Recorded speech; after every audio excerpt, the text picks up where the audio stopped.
Welcome to Seen and Heard podcast, where everyone should be seen and heard. And my co-host today, Charles Shaw. Welcome. How are you? Good. Happy International Working Women's Day. I guess originally it was called Working Women's Day to emphasize working class, but has since, done away with that to take away that class aspect. We are going to open up and talk about Shirley Ann Jackson, the African American who invented the technology responsible for the touch tone phone. Which this is going to be a segue into our conversation to about TikTok and the attempting to ban TikTok. Um, she graduated with excellent grades in high school, entered the popular Massachusetts Institute of Technology as one of 20 African American students there. Um, she arrived at MIT in the fall of 1964 as one of just a handful of black students. Later in 1976, Dr. Jackson joined the Theoretical Physics Research Department at AT&T Bell Laboratories. Now, I'm going to post the link to this article so the listeners can read the rest of the articles because I'm not going to read the whole article, but I will post the link for you guys to enjoy on your own time. What's interesting is about the Bell Labs. That's where everything modern was invented. So she invented the touchscreen, but that's where the entire PC, where Macintosh, Microsoft, all the later the computer revolution, all Mhm. the mouse, it was all invented there at Bell Labs. So that being said, we are going to play a few videos, and Charles and I will have commentary on the other side of those videos. Let me pull this up here. This isn't it.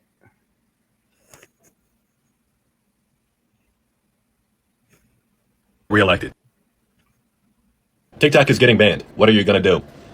Well, there's a Chipotle opening up in my town, so that might be a good opportunity. I would just probably cry and move to Instagram. I just have a hard time believing that an outright ban of an app with over 1 billion monthly users is that realistic. It would have so many unintended consequences. A ton of people's careers and businesses are predicated around TikTok now. And not to get political, but I feel like a lot of politicians care more about getting reelected than data security.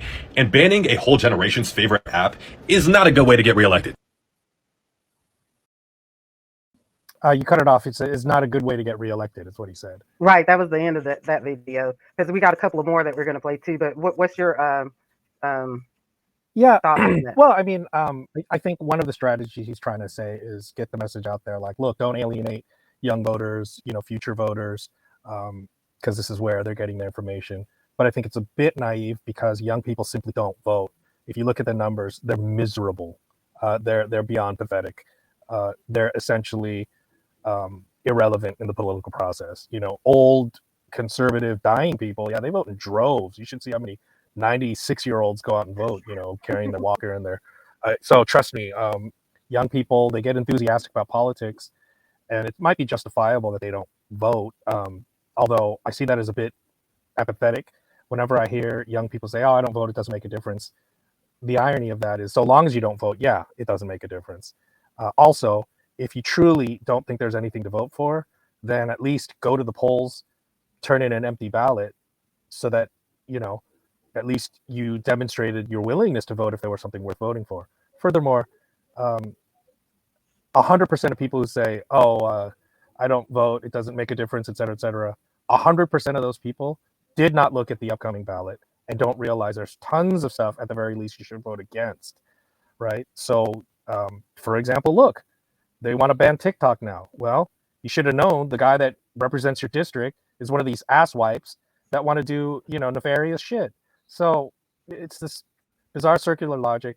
Unfortunately, there isn't nearly enough rigor, especially amongst young people, in their dialogue. I understand their cynicism. I understand their lack of faith in the system. It may very well be justified, but the response is not apathy. The response is not to be less vigilant. The response is to step up your game. But again, that takes grit, and grit is something that most people lack, sadly. And yeah, and also the unintended consequences thing too. This is something that we talked about. Remember, with, for example, abortion. You almost want them to succeed so that they earn the backlash. Like we're going to see later with DeSantis, he's succeeding, and it's such a disastrous catastrophe that in the end it's you know what that whole notion of you're doomed to repeat history if you don't study it. Look at what happened with McCarthy. He went after the Red Scare thing, which turned out to be a whole big hoax and everything. And he said, "I hold in my hand a list of," you know, and what happened to him? It ended up coming to bite him in the ass.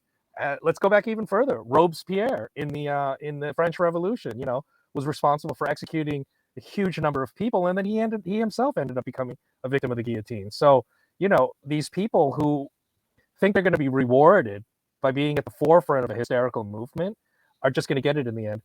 It reminds me of this phenomenal movie. If you haven't seen it, you've got to see it. It's called Alpha Dog.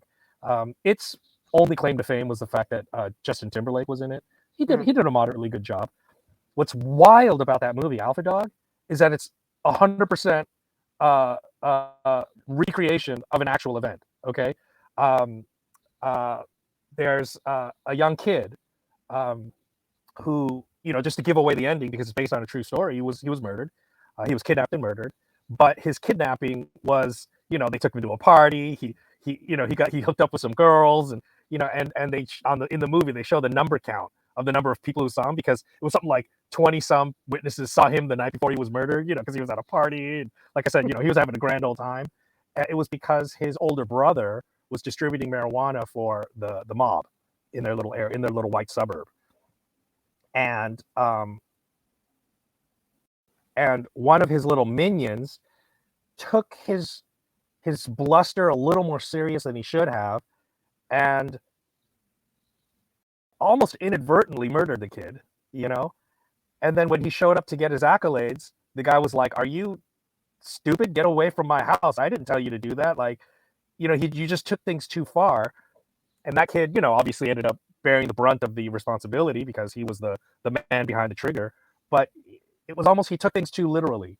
It's like he wasn't thinking for himself, and he was trying to look good to the big man by actually taking, and that's what I think like DeSantis is doing. They created this whole hysteria of ultra right-wing fascist ideology, but he's taking it literally. And so like these people who are banned, like for example, a lot of these judges, that are part, I don't know if there's this fraudulent legal theory, and I don't want to call it a legal theory, but it's this notion of taking interpreting the Constitution literally, and it's got a whole yeah. There's no such thing. It's right. It's invented. It's fictional. It's fascist. It's a lot like the field of economics, right? They invented it. They buttress it with dollars, and then they make it seem like it's an actual real thing. So Right. they fund their own Nobel Prize. I think I mentioned this before. The Nobel Prize in economics is not part of the original Nobel Prize. It is not funded by the Nobel Foundation. It's funded separately, again, to make it seem like it's an actual thing. Likewise, this constitutionalism. I think you're right. They set up their own law schools. They make it seem as if it's this actually existing legal theory, and it's just not. It's invented. Not at all. That is courtesy of the Federalist Society. Right, which is again this right wing. It's just a billionaire front, okay, for fictional. Right. Not at all unlike the University of Chicago, which is the preeminent economics department. Again, they teach free market capital, which just doesn't exist. It's an incoherent concept because it's never existed. No one ever thinks it has. Yet they develop policy and impose them on third world countries as if it's a thing that actually exists, is real. That's where the fake becomes. I mean, it's Orwellian. It's truly bizarre, which is itself a fundamental feature of fascism. It's very important to create fictional realities so that you can get deluded people into doing outrageous things.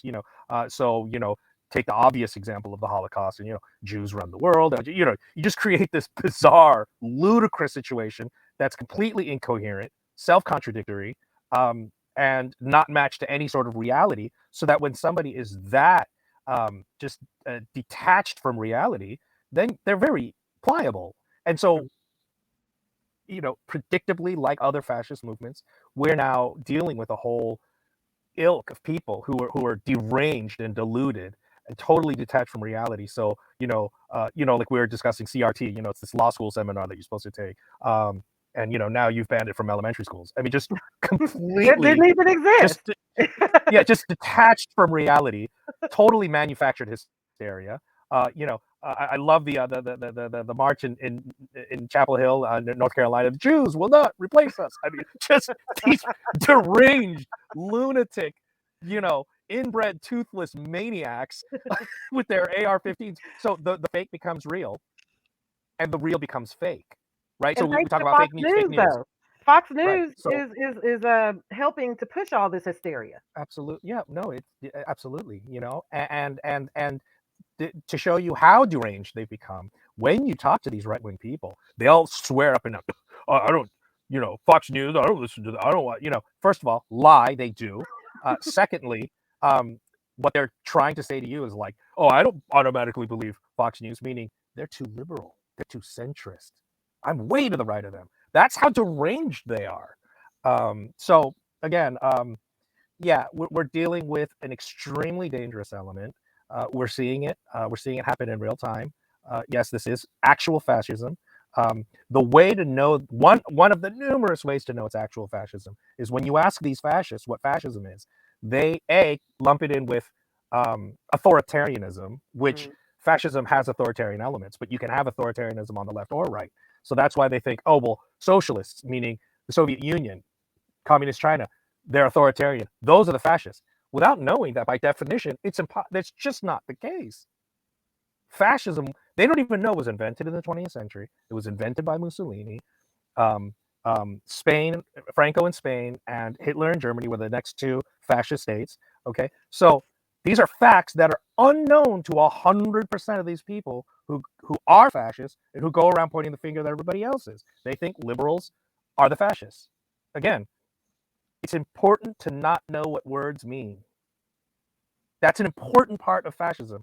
That's why you see that. That's why we talk about things like Orwellian, because in Mhm. 1984 he made it clear you've got to confuse the meanings of words. They've got to be meaningless because of the big lie. So I'm sorry, I'm going to go on a rant again, but that's the state we're in, where fascists fundamentally, by definition, cannot know the meaning of words, and usually are deluded by the very polar opposite of what they think they mean. So And I remember in 2015, when at the start of all of this, before the entire lid, the Pandora's box lid was popped off, I was watching when Mango Mussolini slid it down the escalator. So once he started doing those rallies, I started watching the people and how they were reacting in the rallies. And at that point, they were like making these pins where, like little fenced off pins, where they would put the like MSNBC journalists, CNN journalists, Washington. They put them in like these metal fenced off pins. So I mhm. was like, this is unlike anything even that I've seen or read about in history. So I went back and started rewatching, because I've always been fascinated, even as a kid, by uh, Nazism and the rise of Nazism, and not because I could never stood that how in like a semi-modern age, all of these people fell behind this guy and allowed these people to be put in these camps and ovens. So I've always been fascinated by that, and I watched it for that, to try to get understanding. So I Yeah, started rewatching Nazi documentaries, in like hours and hours of documentaries, and I'm like, what I'm seeing with his rallies mirrors what I'm seeing in these Nazi documentaries. I say this is not going to end well. So I was saying mhm. that to myself. Then I started trying to speak out to people, kind of get feedback from them to see if they were seeing and hearing what I was hearing. And of course, everybody was still like, "Oh, it'll never get to that," or Yeah, he's too "We much of an already went idiot. through." Yeah, Yeah, so they were what a moron. gaslighting. He's Yeah, Oh yeah, I know, it's I know. never going to get to that point. Hey, look, I had that in the '90s too. That's why I gave up on liberals, because I said the same thing about George Bush, and they're like, "Oh, come on, the guy's a fucking idiot. He can't win." And I'm just like, "You idiots!" I'm like, he's guaranteed to win. You know. I also am a conspiracy theorist about the assassin. Oh, well, I believe the assassination of JFK Jr. Mm. I think he was. I think they had to get rid of him so that George Bush could get in there. Anyway, that's my theory Right. on JFK Jr.'s suddenly missing plane and them Oh, searching, yeah, that was deliberately crazy. Oh searching my the wrong God. area. Yeah, the guy was alive for a long time too, Right. and they just kept searching the wrong area. Fucking bizarre. So Yeah, and we'll so talk and about then that on another one, because yeah, yeah, that was actually kind of, that didn't look right either to me. yeah.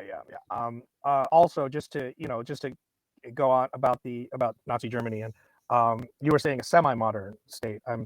In Europe, in Western Europe at that time, I would argue that Germany was by far the most modern state. I was mentioned this in previous episodes too, that under the Weimar Republic, you had Jews, homosexuals, artists. The Secretary of State was a Jew. It was very modern, very progressive. And remember, I was mentioning that when we talk about book burning, right? Mm. That famous film that you've seen of the Nazi book burning, that was them burning the research library of the Gay and Lesbian Sexuality Institute. This is in the 20s and 30s that they were doing this. So they were very progressive. And it wasn't this progressive modern society that got behind Hitler. It was the other third. So yeah, a third of the society was scientific, artistic, progressive, intelligent, rigorous, liberal. Then you had, the middling centrist third, and then you had the rabid Nazi third. Okay, most societies, I would argue, more or less break down in the same way. So what the issue was is not that these scientific liberal, people, got behind him. It's that they didn't act when they needed to. They didn't take the threat seriously, and by the time it caught hold, it was already too late. Which is why there's that famous phrase, first they came for the trade unionists, I wasn't a trade unionist, or actually, first they came for the communists, I wasn't a communist, so I didn't say anything. Then they came for the trade unionists, then they came for the Jews, I wasn't a Jew. Then they came for me, and no one was there to stand up for me. And That's remember what's that so Serbs. aggravating to me about the Dems. And although we've had conversations, we both agree, screw them, basically. But that's what's so aggravating to me at this point in time is all that we're seeing, that we're waking up to and watching, uh, flood this country. Basically, this country is being flooded with fascism. What DeSantis is doing, what Texas is doing, what Tennessee, people here in Tennessee wanted to, Yep, bring back, and the Dems in all of these states are not, the they silence don't, is deafening. exactly, they're Sure. in a position of power to be organizing and doing something to push back on all of this madness, and I don't see them Yeah, doing that. I don't see right, them doing that. right. I Where think, are they? I think, yeah, I think again, on the one hand, it's a smart move. Let them shoot themselves in the foot.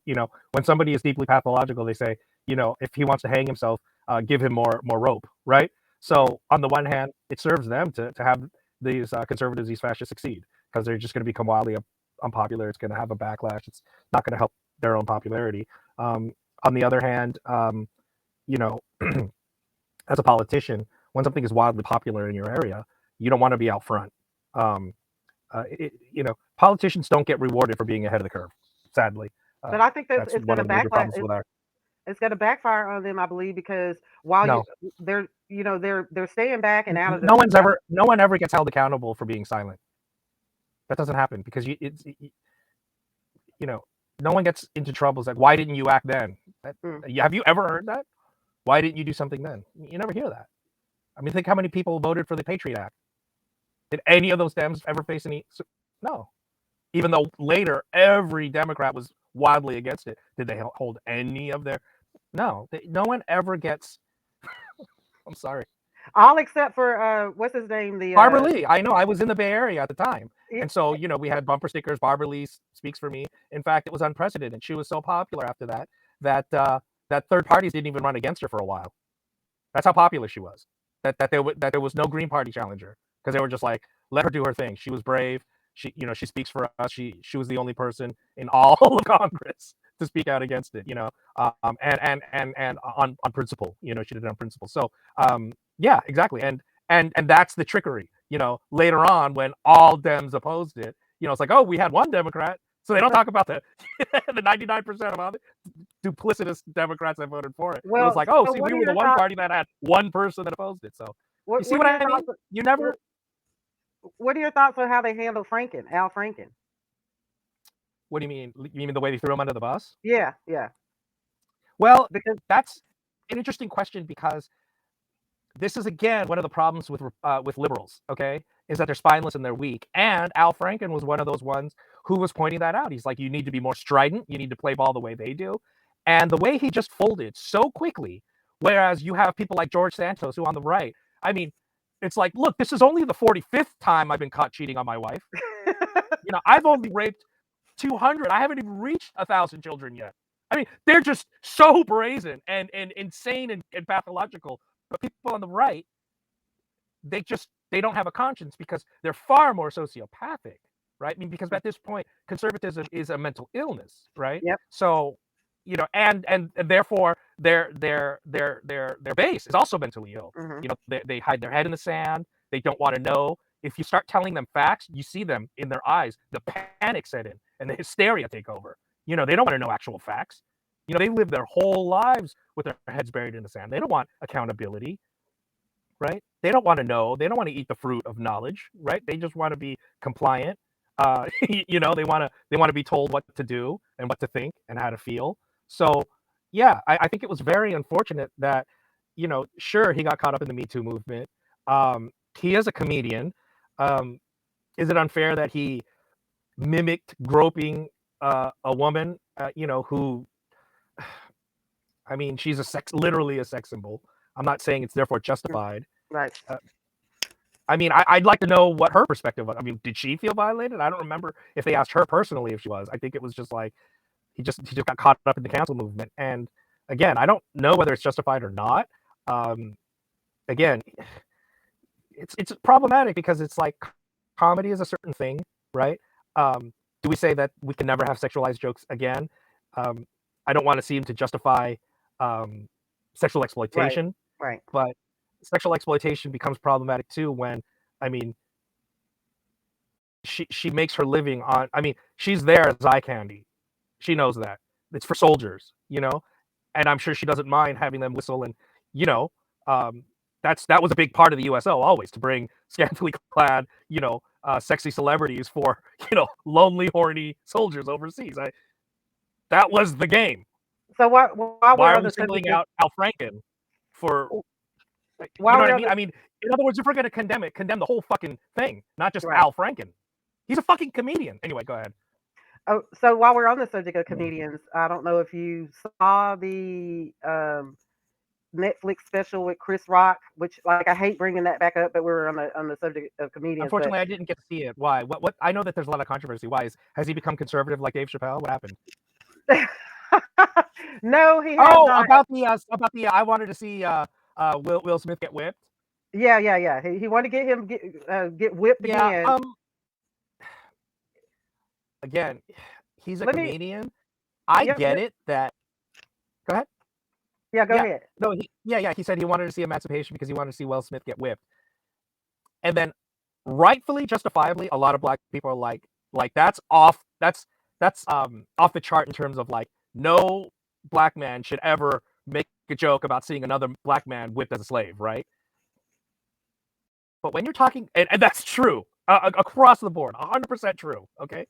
But what that joke was pointing was Chris Rock making a joke about himself and how he ought to be upset at Will Smith still. In other words, it was a joke about that incident. It wasn't a joke about actual slavery. Does that make sense? Well, I It mean, was a joke about the actor. and I In mean, other words, it would have been better if it was let's say a movie about boxing, but it was a movie about the worst boxer in history, like the opposite of Ali, right? And just Will Smith gets his ass beat the whole time, right?